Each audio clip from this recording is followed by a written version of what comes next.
Olá, turma do oitavo ano, tudo bem com vocês? Espero que sim, tá bom? Nós iremos continuar nosso assunto que diz de colônia a império. Nós havíamos começado em sala de aula sobre a questão do que era colônia e do que era império. Para relembrar, colônia era um território, certo? Ou uma nação, ou um território que pertence a outra nação, a outra pessoa, tá certo? Enquanto que um império já é uma coisa mais consolidada, o império ele já é mais autônomo, tá bom? E quando a gente fala nisso, nós lembramos sempre da questão do império no Brasil. Então não esqueçam disso. Nós estamos falando de colônia império, império no Brasil. Beleza? Vamos lá.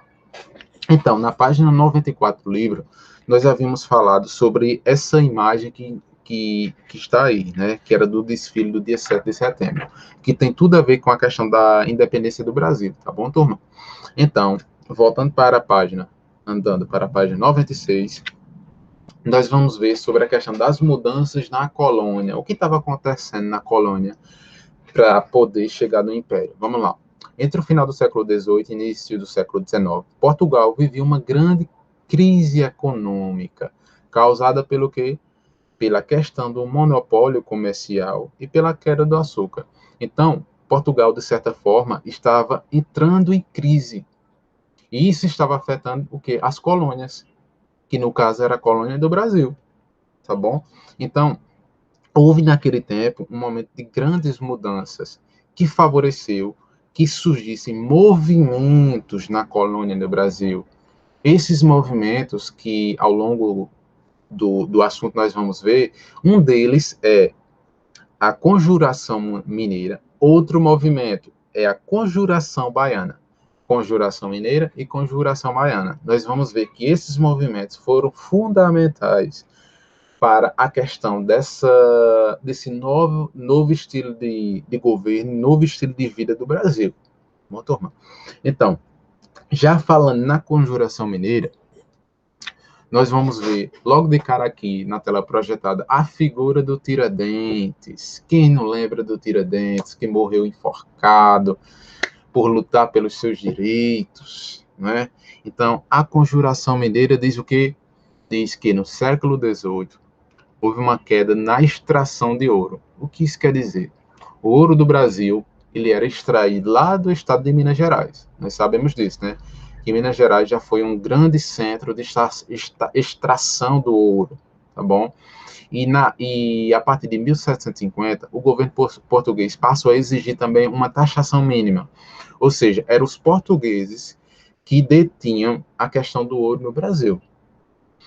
E eles mandavam os colonos, que eram nós naquele tempo, sempre pagar uma taxação mínima, certo? Uma espécie de um tributo, tá bom, em relação ao ouro. E se eles não pagassem essa taxação mínima, eles eram obrigados a receber algum tipo de punição de Portugal, que era considerado como a derrama, certo? Então nunca esqueçam disso. Portugal sempre, de alguma forma, quis oprimir o Brasil, certo? Porque ele era detentor das terras brasileiras naquele presente momento.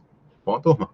Então, a Conjuração Mineira foi um movimento muito interessante. Vejam só, na página 97.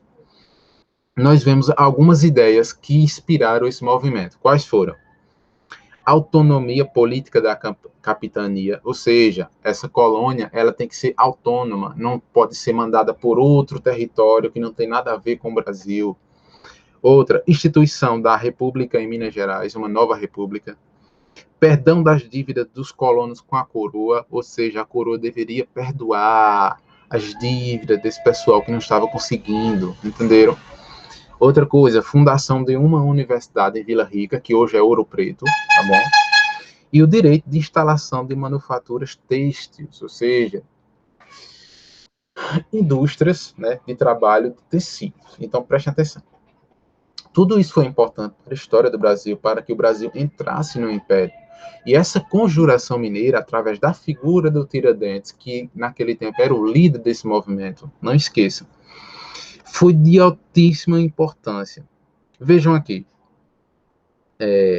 sobre a questão dessa conjuração, na página 97 do livro, que diz assim, pessoal, ó, a conjuração é delatada às autoridades coloniais por um de seus articuladores, Joaquim Silvério dos Reis, que forneceu informações sobre o movimento em troca do perdão de suas dívidas. Então, foi um movimento que houve uma questão de entrega de um dos conhecidos da época que falou sobre esse movimento que estava surgindo ali no Brasil em prol da liberdade dos colonos. Bom, e dessa forma, 34 pessoas foram presas e julgadas ao longo de um processo conhecido como devassa, que durou 3 anos. E esse processo envolvia a figura de quem? Justamente do Tiradentes. Então vejam aí, nós temos uma grande importância desses movimentos no Brasil, tá bom? E se você ver na página 98, vai falar um pouquinho sobre a figura do Tiradentes, né? Como foi essa construção do herói, né, que surgiu ao meio ao caos, que se tornou um símbolo nacional, né, da execução. Mas por quê, né? Alguns dizem que a figura do Tiradentes é uma figura meio mitológica, não tem nada a ver com a sua história, né?